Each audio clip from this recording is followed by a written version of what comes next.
It's 9:32 on the 28th of June. It's a Wednesday, and I'm at the consignee dropping off my load of steel on Wednesday.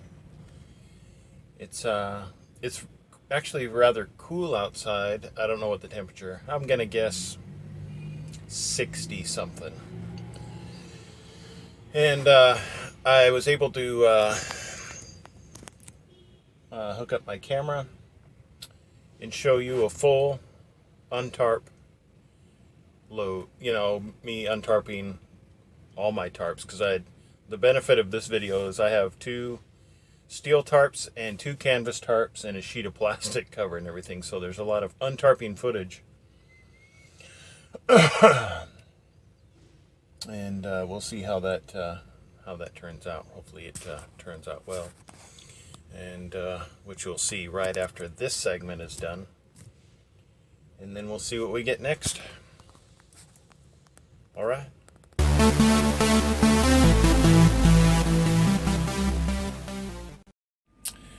All right, well, I'm waiting to unload.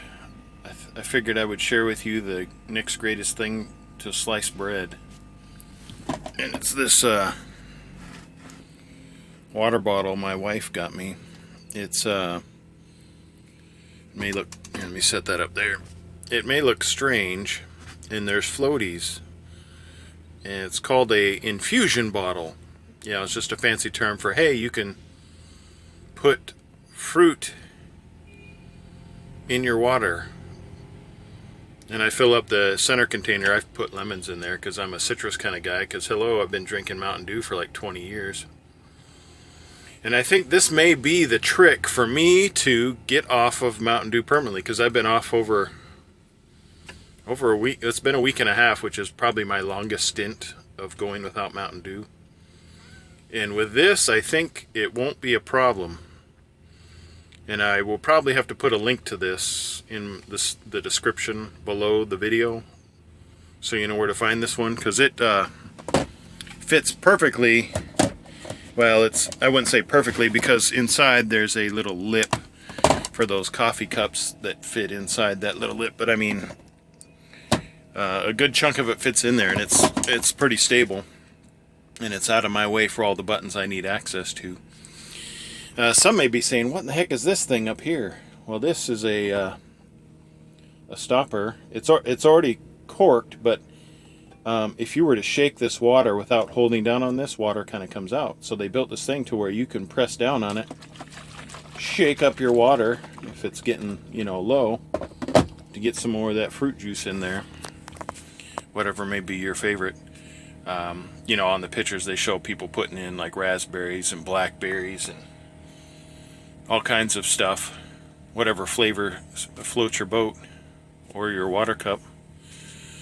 I figured I'd just comment on that, just because I don't know how long it's going to take them to unload me, and it'll be interesting getting out of here, because there's it's hard. My light on my camera is adjusted for the indoor environment right now automatically, so it's pretty much a whiteout outside that front door there, where I'll be pulling out. And there, as you can barely make out, there's some vehicles there that I will have to avoid, and I know it can be done because the truck in front of me got out of here, so I don't think it'll be a real issue, but from here it looks tight. Anyway, infusion bottle. I've got 8 hours left on my driving clock and 10 hours on my 14, which is strange. So, but I have spent some time here untarping and unchaining and preparing for them to do their job. So we'll see what happens next. Check the description below. Subscription. Hello. What am I, buying a magazine?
I'm at Sandville.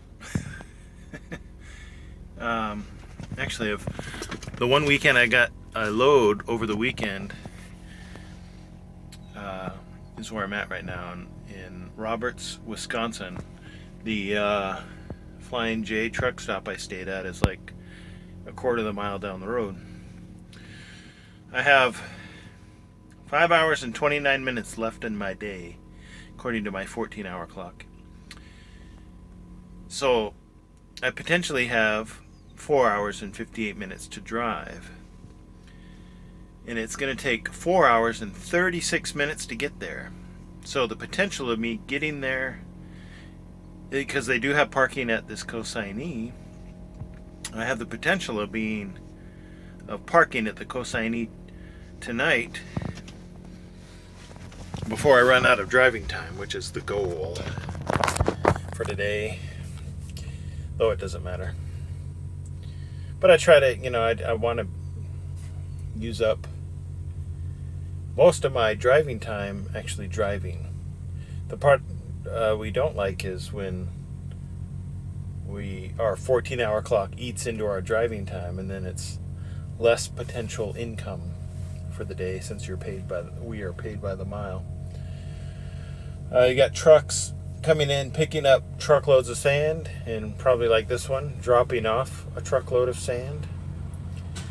And I'm either getting super sacks, because apparently my load is not complete right now, or let's see, those are the big sacks, the super sacks right there, or I can end up with, let's see, where did I see him at? Oh, right there. See those bags on a pallet? They're smaller sacks of sand. So I don't know which I'm getting.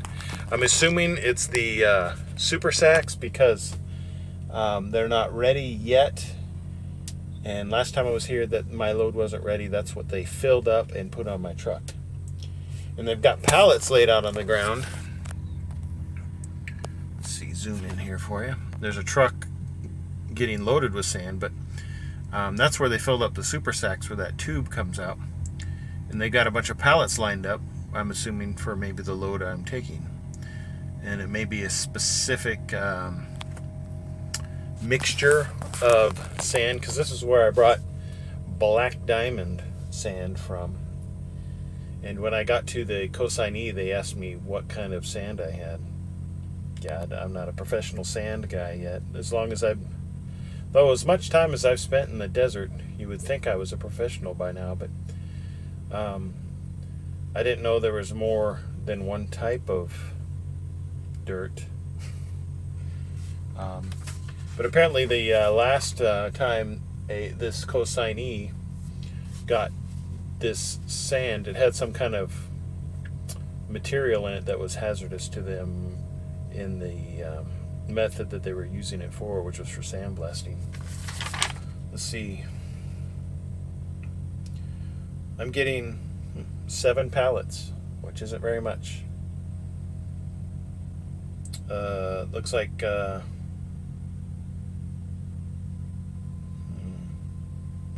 getting 896 bags. So that leads me to believe I'm not getting super sacks, but that I'm getting the bags of sand the smaller 50-pound bags of sand on a pallet. So, because it looks like I'm getting 50-pound bags at 896 bags on 7 pallets. I wonder, have to bust out the calculator. It's going to be, yeah, not a whole lot. But I am going to South Beloit, Illinois. I've taken French before, and I cannot even conceive on how to pronounce that. Beloit.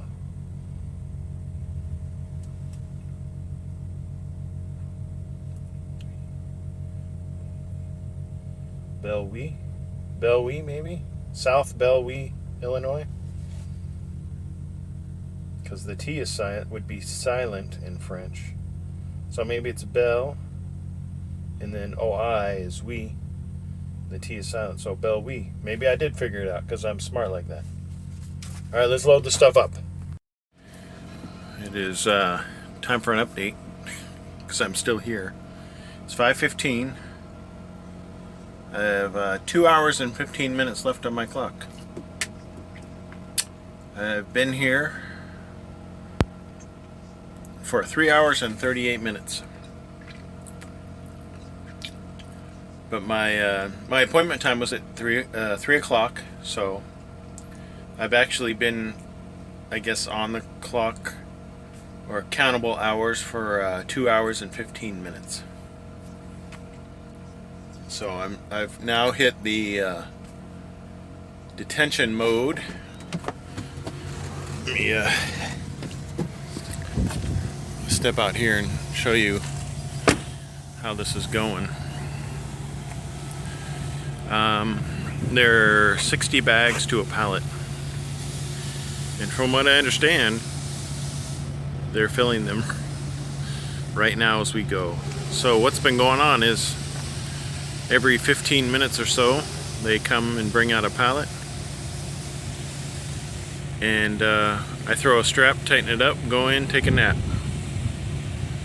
I feel the deck move, so I know it's been 15 minutes.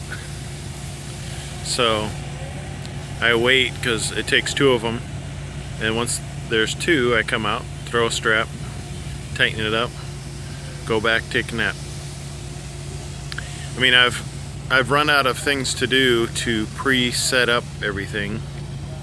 I've got 2 bungees ready to post my corners for my front tarp, which I've already got laying on top of the front. But they've got 4 more pallets that I'm assuming that they're making. That guy's missing his sack. All the sand's going all over the floor. Oops. So I'll have 4 more hitting the back here, and then I'll put my trip chain in the back. I've got my bungees hanging on the back on this side and on the front on the other side, because I'll start hanging bungees on the other side and work my way around to this side. So right now everything's tightened up, and the waiting game still continues. Yeah, did I mention there's a quarter of the mile down the road there's a flying J I can park at tonight if I need to? So there's no parking here.